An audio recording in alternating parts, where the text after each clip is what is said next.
Hey there, I'm Anthony Romano, and I'm going to tell you in this video how to handle low-carb breads and low-carb, tortillas and all those other starch ingredients on a ketogenic diet.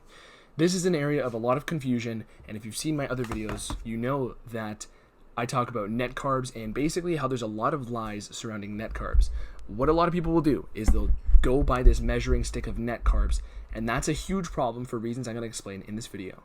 But before I do that, go to my website if you want my programs, my free downloads, all my extra content that's going to help you do a ketogenic diet and get to the best results you can possibly get, along with other things like fasting, consultations on, supplementation, nutrition, all those other things. Go to my website. So let's get into this video.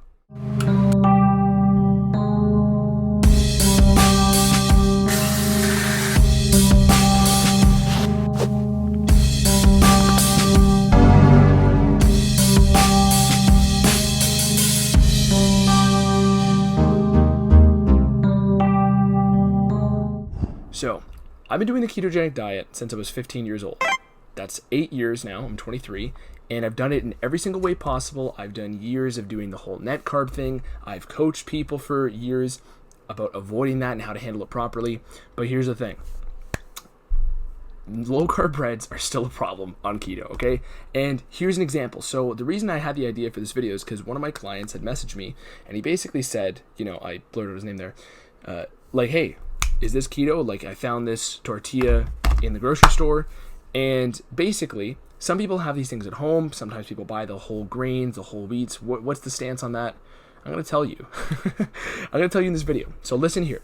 I'll explain why you basically... The short answer is no. You can't have them. Don't have any starches. Don't have any breads. I don't care if it says a low carb. I don't care if somebody else tells you you can have them. The answer is no. The only time the answer is yes is if you are highly adapted and your goal is lifestyle. It's not, chasing fat loss. It's not handling an inflammatory or therapeutic reason or a disease. If your goal is just, hey, I'm living my life and I like eating keto, and then every now and then I don't care if I have a blood sugar spike, that's the scenario where you can have some low carb bread or something. I mean, I do that plenty of times every now and then, but there are better ways to incorporate it, and that's a subject for another video. You can watch my carb backloading video to get some ideas on that. But here's the thing. The answer for short is no, and here's why. But hold on one sec. Before I tell you why you can't have these low starch, low carb breads, I want to tell you one huge tip that's actually going to be a great substitute for these sort of foods, okay? Number one, chaffles. Okay, watch my videos on chaffles. Those are cheesy waffles, and basically you can make these waffle keto-friendly foods with keto ingredients, and you can actually make sandwiches out of them. So if that's kind of what you were going to low carb breads for, way better option. And of course, if you use a keto-friendly set of ingredients to make actual keto bread, yeah, that's another thing. But you don't necessarily have to do that. You don't want to perpetuate the desire for bread all the time. But chaffles, fantastic. Just cheese and egg is all it takes to make them, and realistically, it's a far better bread substitute. So now I'm going to get into why the actual, I'm talking about breads that are just reduced amount of bread is a problem, and here's why.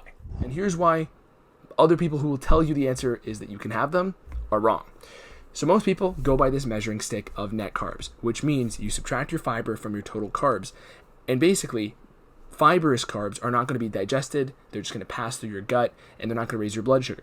This is true. However, even if you find the, carbs that have, the low carb or the whole wheat or whatever they claim on there, it's all about this section here. So, I'm just going to put this on in post, okay? The little ingredients section. So that'll actually tell you what the carbs are made of. And what the carbs are made of is much more important than the total quantity of those carbs, okay? So even if there's, what is that, 20 carbs and, 14 fiber or something like that. Even if there's 20 carbs, 14 fiber, and only 6 of those carbs get through. If you are somebody who is new, 6 carbs of a very high glycemic variety, which by the way, whole grains are one of the most jacked up blood sugar responses that stays there. It sticks around. So even 10 grams or less of that type of carb is going to raise your blood sugar a bit. Now, like I said, this is a spectrum here. Some people, if they're highly adapted, can get by with that, and they can still try to balance out their calories for the day to pursue an aggressive fat loss goal. Or, they can bite the bullet if they're handling if they have epilepsy or diabetes or some other issue. But the thing is, when you have a blood sugar spike like that, it will end ketosis. There's no two ways about it. So whether or not that's a problem for you is an individual question. But here's the main thing. The main thing is that the quality is more important than the quantity. I say this all the time, but keto is a diet of quality. Everyone's focused on making things about quantity because it's easier to understand that way. And that approach works, but there's still a small margin for error there. I could tell people have, just 30 net carbs a day. But here's the thing. If you had net carbs that worked out and you got it from a Snickers bar, if you only had 10 carbs a day, but it came from a Snickers bar, your blood sugar's going up and it's going to be a problem for ketosis. And what the consequence of that is this. This is the consequence. You will have a harder time sticking to the diet. You will feel crappy because you're telling your body, hey, we're not running on fat, we're running on carbs, on sugar. So by doing that one, you're breaking the fat metabolism. You're slowing it down. You're absolutely ending fat mobilization. So you're also going to be hungrier later in the day because that blood sugar spike and insulin crash is going to make you hungrier later in the day because your body thinks it's getting the fast-burning luxury carbohydrate fuel. So do not have low-carb bread on a keto diet. Of course, I'm not trying to say this works. This is what everybody needs to do. If your goal is just chilling and you like how you feel on keto like I do, then yeah, you can fit that in. But even if that is your goal, if you're doing keto just because you want to chill and feel good and feel all that stuff, right? The first month of keto, you absolutely cannot have any carbs. And I always tell my clients, for the first month of keto, get any idea of any sort of starchy, sugary, fruit carb in the first month of keto out of your mind. Because in the first month, you can't have any of those things. It will mess with your adaptation. Most people take about 4 weeks to 8 weeks to get adapted to keto. And having carbs during that time is going to signal to your body, hey, maybe we have carbs around here. Like, let's go back to carbs. Your body's trying to break the addiction to carbs. And if anything, having little bits of sugar here and there is going to perpetuate that addiction. So that'll cause problems down the line in your ability to stick to and adhere to the diet, more so than how much is going to end ketosis in the moment, okay? Even if you only burn 1 millimeter less of body fat that day, right? It's about the big picture here. It's about, in the macro, you are going to make it harder to stick to this diet, and that is ultimately why I see so many people, or I've met so many people up until the last few years that just say, oh, I tried that keto stuff, didn't like it, it didn't feel good. And then you ask them what they're eating, and they're having fruits, they're having low-carb bread, all those things.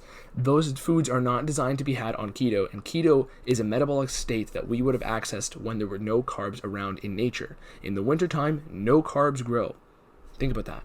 So our body is not meant to have these little blood sugar spikes, because if it did, that would mean that there was sugar available. And that is a luxury fuel. Sugar allows your body to think that it has a higher chance of surviving the next day because it's more likely to raise insulin, which makes it more likely to store fat. So your body thinks, oh shit, quick fuel here. Let's get the assurance that we're going to have enough body fat for tomorrow so that I can survive if there's a famine. That's the evolutionary principle of your body. So that is it for this video. Low carb options for bread, starches, whole grains. I don't care if the package advertises net carbs, you can't have them, and companies know this. They know people are looking for a certain carb quota per day, so they try to basically fit into that. And as far as a general health and lifestyle, you can be healthy with that, okay?